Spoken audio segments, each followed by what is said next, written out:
একদা এক সময় সখীপুর গ্রামের সকলেই ছিল অনেক সুখী।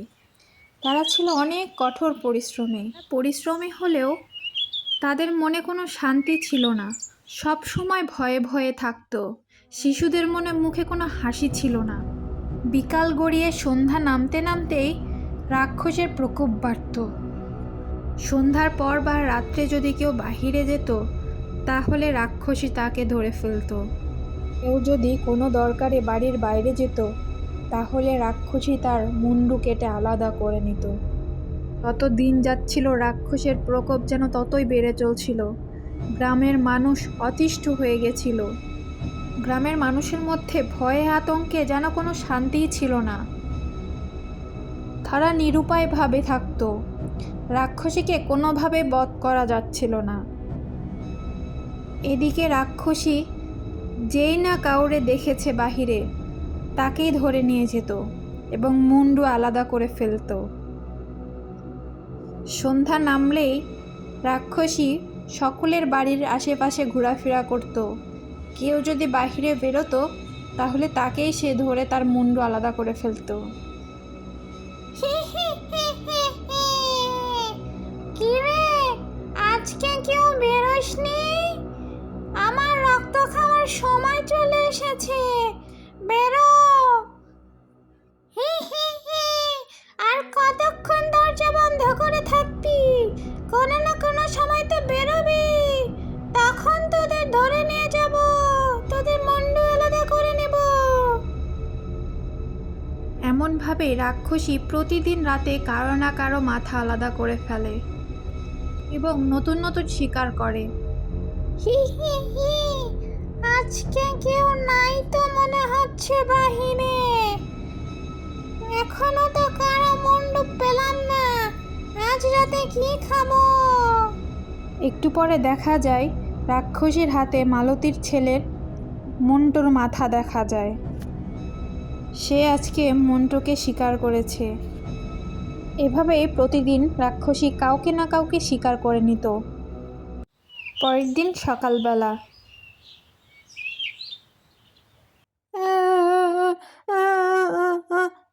কি হয়েছে? কাঁদছিস কেন? কিরে মালতী, কাঁদছিস কেন?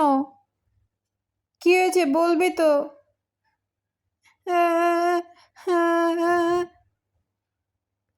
মালতী কেঁদে চলেছে। চারপাশ থেকে মানুষ তাকে ঘিরে ধরেছে। বলল, কাল রাতে আমার ছেলেকে রাক্ষসী ধরে নিয়ে গেছে। না, এভাবে তার চলতে পারে না। চল, আমাদের এর একটা বিহিত করতেই হবে। সবাই মিলে চল, গ্রামের মোড়ল সাহেবের কাছে যাই, দেখি কিছু একটা করা যায় কিনা। এভাবে গ্রামের প্রতিদিন একটা করে ছেলে হারিয়ে যাচ্ছে, প্রতিটা বাবা মায়ের কোল খালি হয়ে যাচ্ছে। এখনই চল। সবাই মিলে গ্রামের মোড়ল সাহেবের কাছে আসলো। এদিকে মালতী কেঁদেই চলেছে। তারপর মালতী কেঁদে কেঁদে মোড়ল সাহেবকে বলল, মোড়ল সাহেব, কাল রাতে ও আমার ছেলেকে ধরে নিয়ে গেছে। এর বিহিত আপনি একটা করেন, না হলে তো সবার বুক খালি হয়ে যাবে। এভাবে প্রতিদিন কারো না কারো সন্তানকে সে তুলে নিয়ে যাচ্ছে। এভাবে চলতে থাকলে তো গ্রামের আর একটা ছেলেও বাঁচবে না। ঠিক বলেছ, আমিও চিন্তা করে দেখলাম। এটা নিয়ে অবশ্যই এবারে একটা বিহিত করা উচিত। ঠিক আছে, শোনো তোমরা সবাই, কাল বিকালে সকলে মিলে গ্রামের ওই উত্তর পাশে জঙ্গলে একটা তান্ত্রিক বসে, তোমরা তার কাছে চলে যাবে। এর সমাধান ওই তান্ত্রিক ছাড়া আর কেউ করতে পারবে না। অনেকেকে তো দেখানো হয়েছে, কেউ তো কিছু করতে পারলো না। দেখি ওই তান্ত্রিক কি করতে পারে। তোমরা সবাই চলে যাবে।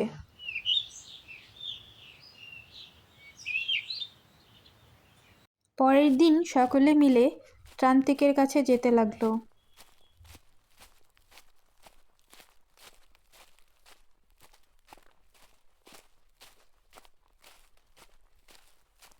গ্রামের সকলে মিলে তান্ত্রিককে অনেক অনুরোধ বিনয় করলো। সবাই গ্রামের কি কি ঘটনা ঘটছে তা সব কিছু খুলে বলল। তান্ত্রিক গ্রামের সেই রাক্ষসের কথা আগেও শুনেছে। আমি সেই রাক্ষসের কথা শুনেছি। ওকে বধ করা অত সহজ না।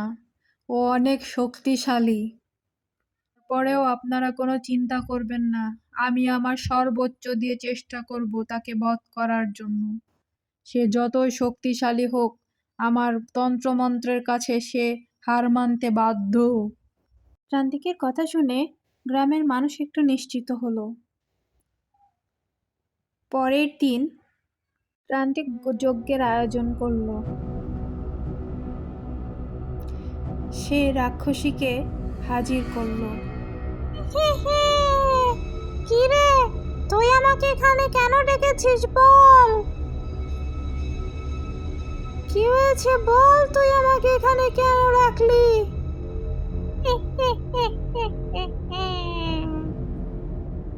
তান্ত্রিক বলল, তুই গ্রামের সকলকে এভাবে মেরে ফেলছিস কেন? কি দোষ করেছে ওইসব ছেলে যে তুই সকল ছেলেকে মেরে ফেলছিস?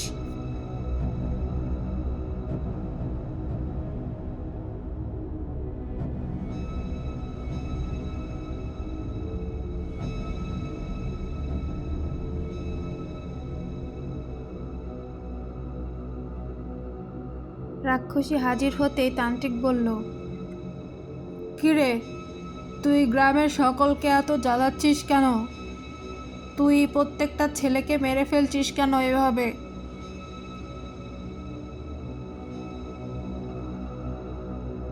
রাক্ষসী বলল, এই গ্রামের আমি কাউকে বাঁচতে দিব না, সবাইকে মেরে ফেলবো, সবাইকে। এরা আমাকে কেউ সুখে শান্তিতে বসবাস করতে দেয়নি। আমিও চেয়েছিলাম সুন্দর একটা সংসার করব, কিন্তু এরা এরা আমাকে মেরে ফেলেছে। আমার ভালোবাসার মানুষটিকেও এরা এরা বাঁচতে দেয়নি। আমি এদের কাউকে ছাড়বো না। কি দোষ করেছিলাম আমরা? আমরা তো ভালোবেসে বিয়েই করতে চেয়েছিলাম, কিন্তু এরা এরা আমাদের দুজনকেই মেরে ফেলেছে। এই গ্রামের কোনো ছেলেকে আমি বাঁচতে দিব না। একদিন আমি স্কুলে যাচ্ছিলাম, তখন কিছু দুষ্টু ছেলে এসে আমাকে অনেক ডিস্টার্ব করছিল। এদিকে আমার ভালোবাসার মানুষ এসে যখন প্রতিবাদ করলো, তখন তারা আমাদের দুজনকে মারতে মারতে মেরে ফেললো। আমি ওদের অনেক অনুরোধ করেছিলাম আমাদের ছেড়ে দেওয়ার জন্য, কিন্তু তারা কেউ কোনো কথা শুনেনি। আমাদের অবশেষে তারা মেরে ফেলেছিল এবং আমাদের লাশটাকেও তারা ভালোভাবে কবর দেয়নি। ওই পাশের নদীতে তারা আমার লাশটাকে ফেলে দিয়েছিল। তান্ত্রিক বলল, ঠিক আছে, সবই বুঝলাম। এখন তুই এদের ছেড়ে দে। এখন তুই এদের ছেড়ে চলে যা। রাক্ষসী যেতে না চাইলে তান্ত্রিক তন্ত্রমন্ত্রের সাহায্যে বলল, তুই এখান থেকে যাবি না তোকে এখনই শেষ করে ফেলবো। তান্ত্রিক কিছু মন্ত্র পড়তে লাগলো। রাক্ষসী বলল, আমাকে মারিস না, আমাকে মেরে ফেলিস না। আমি এদের ছেড়ে চলে যাচ্ছি, আর কখনো আসবো না, কথা দিচ্ছি তোকে।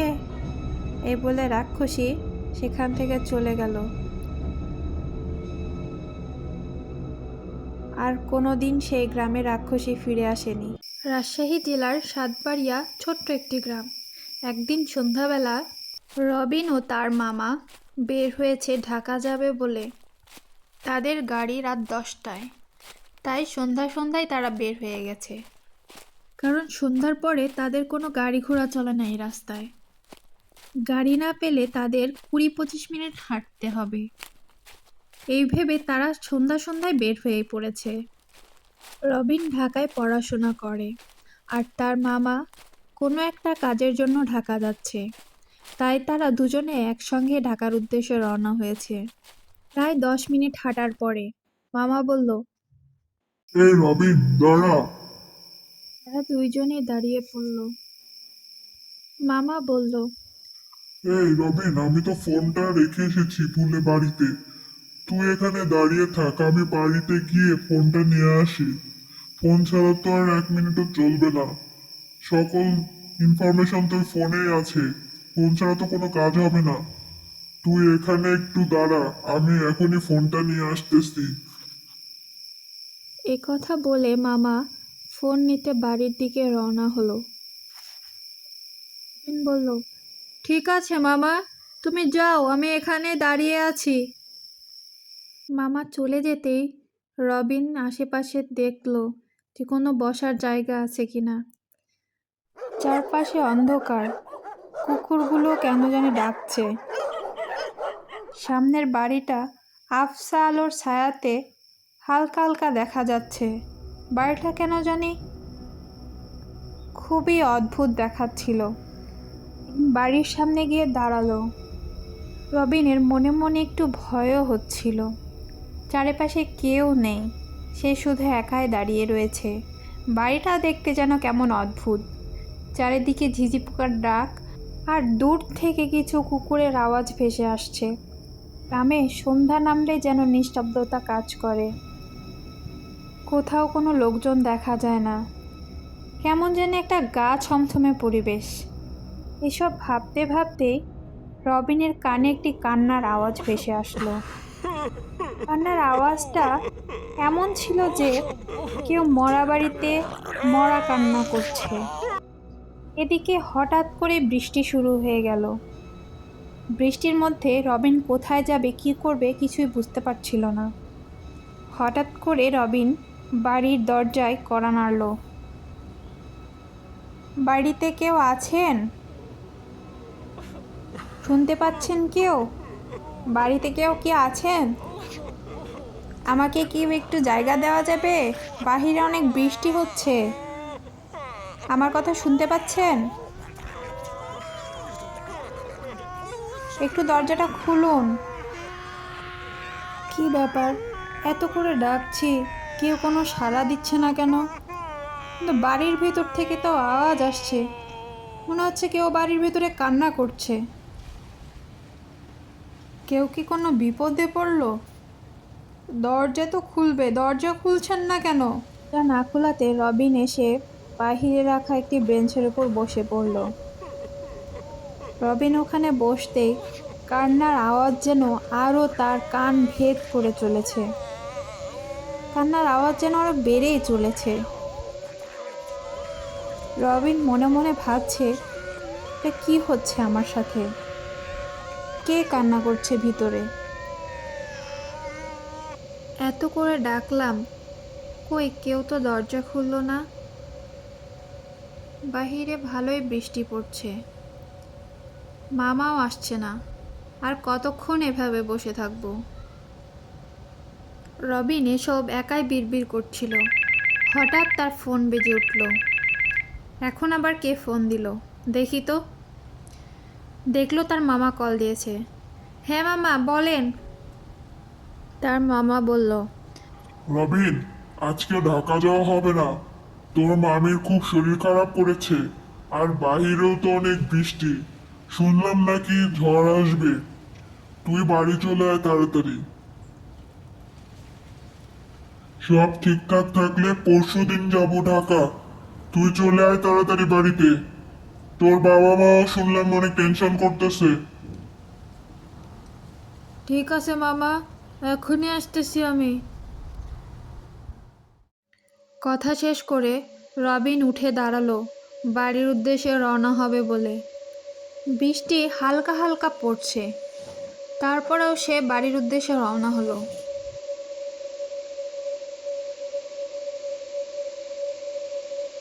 রবিন চলে যেতেই বাড়ির মধ্যে থেকে বের হয়ে আসলো একটি কঙ্কাল।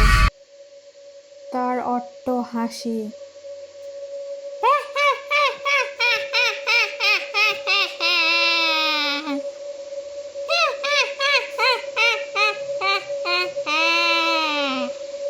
কি রে, চলে গেলি কেন? আর একটু থাক এখানে।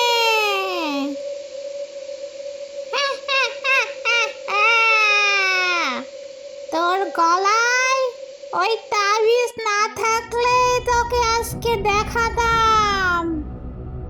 তোকে আর একবার পাই। রবিন হাঁটতে হাঁটতে বাড়ির কাছে চলে এসেছে।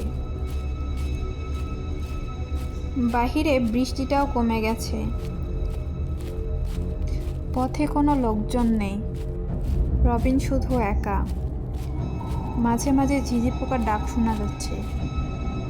শব্দ পরিবেশ, কোন যেন একটা থমথমে আবহাওয়া পরিবেশ বিরাজ করছে। রবিন বাড়িতে চলে এসেছে। সে হাত মুখ ধুয়ে তার ঘরে চলে আসলো। সে রুমে এসে তার বিছানায় বসে পড়ল।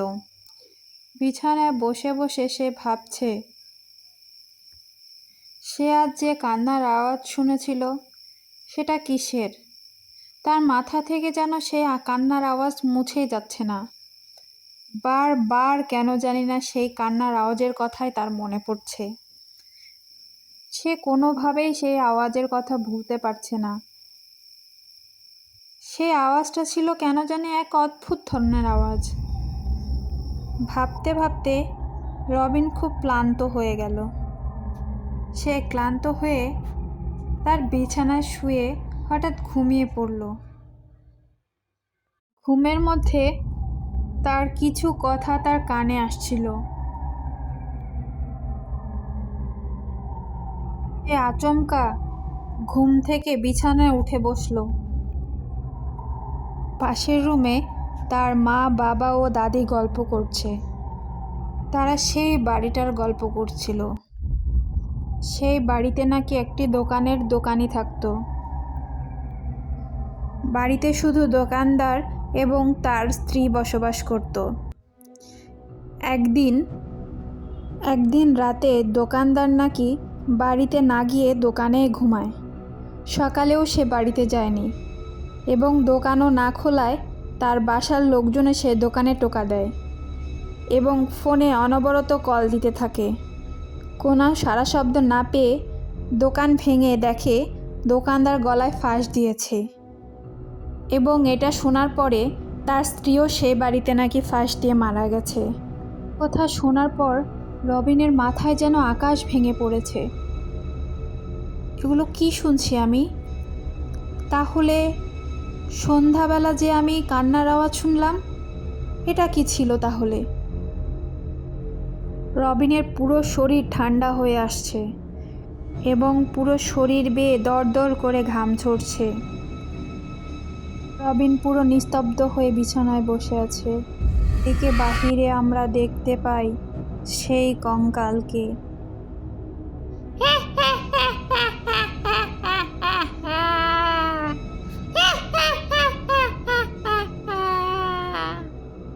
এটি ছিল গল্পের প্রথম পার্ট।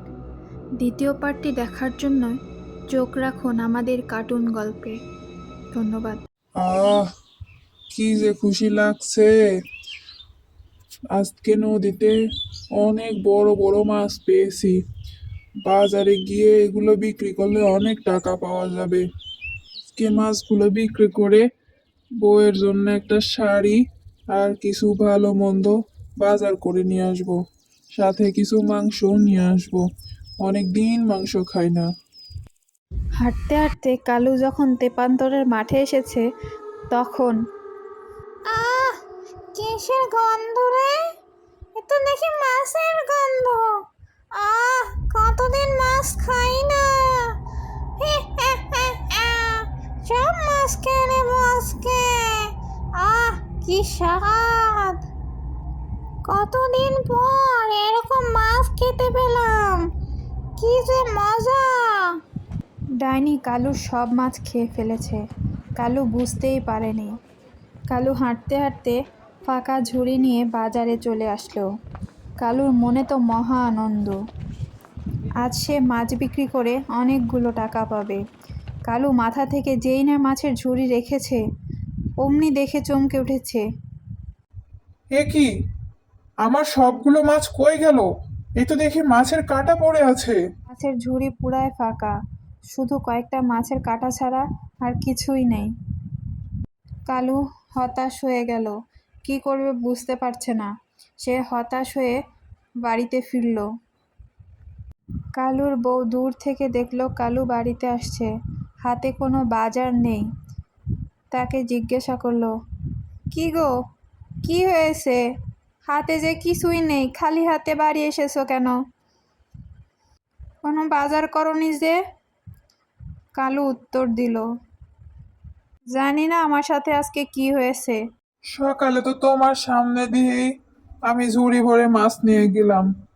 যাওয়ার সময় তো সব ঠিকঠাকই ছিল, কিন্তু বাজারে গিয়ে দেখি যে একটা মাছও নেই, শুধু মাছের কাঁটা পড়ে আছে। কালুর বউ বলল, কিন্তু এমনটা কি করে হবে? এমন তো হওয়ার কথা না। আমি তো নিজের হাতে তোমারে মাছের ঝুড়ি সাজিয়ে দিয়েছি। আচ্ছা, তুমি চিন্তা করো না, ওই মাছ আমাদের কপালে নেই, তাই এমন হয়েছে হয়তো। কাল আবার নিয়ে যেও। পরের দিন সকালবেলা আজও কালু এক ঝুড়ি ভর্তি মাছ নিয়ে বাজারে যাচ্ছে। কালুর স্ত্রী বলল, যাও, সাবধানে যাও, তাড়াতাড়ি বাড়িতে ফিরো। আজকেও মাছের গন্ধ, আজকেও তৃপ্তি করে মাছ খাবো, সব মাছ খেয়ে ফেলবো। আজকেও কালুর সাথে একই ঘটনা ঘটল। আজকেও কালু খালি হাতে বাড়িতে ফিরেছে। কালুর স্ত্রী বলল, শোনো, আমার মনে হয় এটা কোনো ডাইনির কাজ। আমার একটা পরিচিত সাধু বাবা আছে, চলো আমরা তার কাছে যাই। পরের দিন কালু ও তার বউ সেই সাধু বাবার কাছে গেল। তারা সাধু বাবার কাছে গিয়ে বলল, বাবা, আমার স্বামী গত 2 দিন থেকে মাছ নিয়ে বাজারে যাওয়ার সময় একটা মাছও থাকছে না। শুধু ঝুড়িতে শুধু মাছের কয়েকটা কাঁটা ছাড়া আর কিছুই থাকছে না। এগুলো আমাদের সাথে কি হচ্ছে, আপনি একটু দেখেন বাবা। সাধু বাবা তার দিব্য শক্তি দিয়ে দেখে বলল, ওই দেবান্তরের মাঠে একটা ডাইনি থাকে। সেই ডাইনি মাছ খেকো ডাইনি। তোর স্বামী যখন ওই পথ দিয়ে মাছ নিয়ে যাচ্ছিল, ওই ডাইনি সব মাছ খেয়ে ফেলেছে।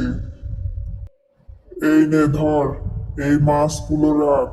এগুলো হলো জাদুর মাছ। এগুলো খেলে ডাইনির পেটে অসুখ করবে এবং পরে সে মারা যাবে। সাধু বাবার কাছ থেকে মাছ নিয়ে তারা বাড়িতে চলে গেল। পরের দিন সকালবেলা কালু রাস্তা দিয়ে ঝুড়ি ভর্তি মাছ নিয়ে আসছিল। ইনি তখন কালুকে দূর থেকে লক্ষ্য করলো। কালু ইচ্ছা করেই ধীরে ধীরে আসছিল, যাতে ডাইনি মাছগুলো দেখতে পায়। কিরে, আজকেও মাছ নিয়ে যাচ্ছিস? আমাকে না দিয়ে কোথায় যাচ্ছিস? মাছগুলো আমাকে দিয়ে যা, না হলে তোর ঘাড় মটকে দেবো। কালু ডাইনিকে দেখে থরথর করে কাঁপছে। ওকে কিছু করবো না, তুই আমাকে মাছ দিয়ে যা। আমার কোনো ক্ষতি করো না, আমি সব মাছ তোমাকে দিয়ে যাচ্ছি।